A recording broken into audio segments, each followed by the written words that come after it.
вече заема четвъртото място в Лига 2 на едва 3 точки от първата позиция.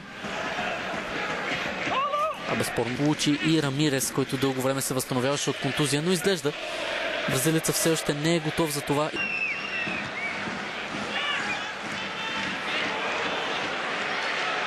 Оскар Салах. Този път в наказателното поле. Какво ще измисли той? Много разочароващо изпълнение от страна на египтянина. Оскар Салах.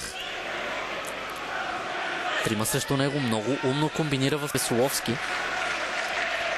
Принуди Мелан да действа по този начин, че да включи Лоранс. Сега Мохамед Салах изблъскан бе извън наказателно. Салах.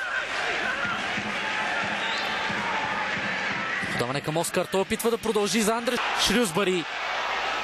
Успява да се справи отбраната на Челси. А Дидие Дрогба подема контратака за Ундунчани и Саха. Всъщност Салах, разбира се. Навлиза в наказателното поле. Добро обръщане от негова страна. Центрира. Отклонява с глава Шурлен. Опит за ново подаване на младия полузащитник и отново неуспешно.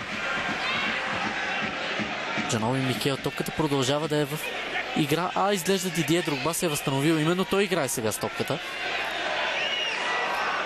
Салах. На границата на наказателното поле Салах. Пас за Оскар. Той стреля. Как да реагира и просто инстинктивно опита да предпази може би лицето си. Салах. Деметрио греши. Аке. Салах. Няколко минути, в които Мохамед Салах остава на десния фланг. Паса е за него в наказателното поле египтянина. Успява и да центрира. Там се намесва Грандисън. Кристенсен. Салах. За пореден път не обезпокоява, но опитва. Може би шут в тази ситуация над вратата.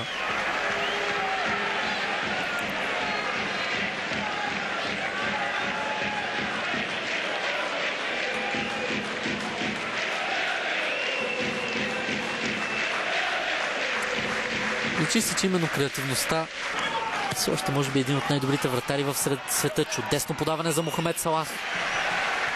Най-пърсивият Кейхил остава сред титулярите. Явно това ще е може би тандема, на който Мауриньо ще разчита в бъдеще. Салах. Изстрел на Салах. Много разочароващо. Наистина унизително изпълнение дори за футболист с качествата на Мохамед Салах. Просто в случая контрола на топката му изневери.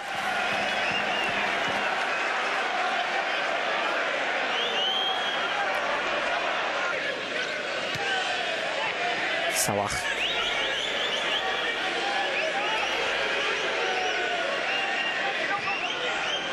Една постепенна атака за състава от Лондон. Отново Мохамед Салах, този път в средата на терена. Обеща Мауриньо, че срещу Шрюсбари ще се изправи един силен отбор на Челси и безспорно като имена футболистите на Челси респектират. Кристиансен с подаване към Салах.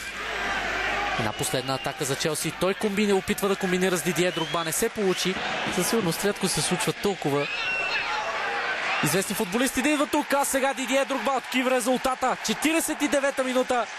Дидие Дрогба не бърка след един чудесен пас. И ето, че първият случай, в който Челси успя през второто полувреме да заплаши сякаш вратата на Шрюсбари. Дидие Дрогба не греши. Втори матч поред Кот д'Ивуареца успява да се разпише. Страхотна образцова атака.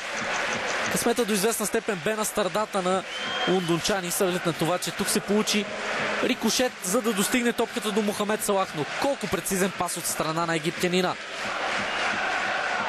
Ето това би трябвало да успокои играчите на Жозе терена. Сега атака за Челси. Шъзва доста акуратен. Салах.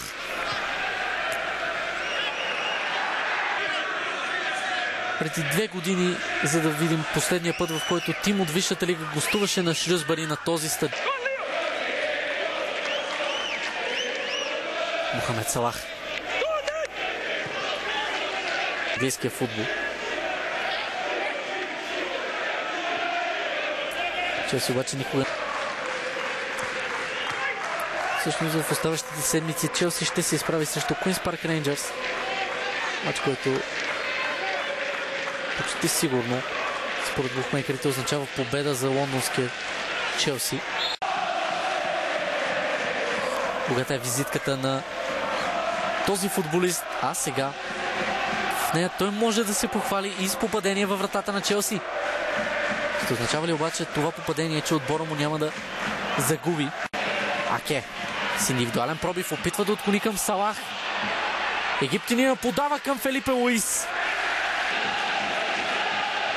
Уилиан се появява в игра, а Нематич също е другия футболист, който ще има възможност да играе в оставащите минути до края на този двубой. Мохамед Салах напуска. Може би не е изненадващо,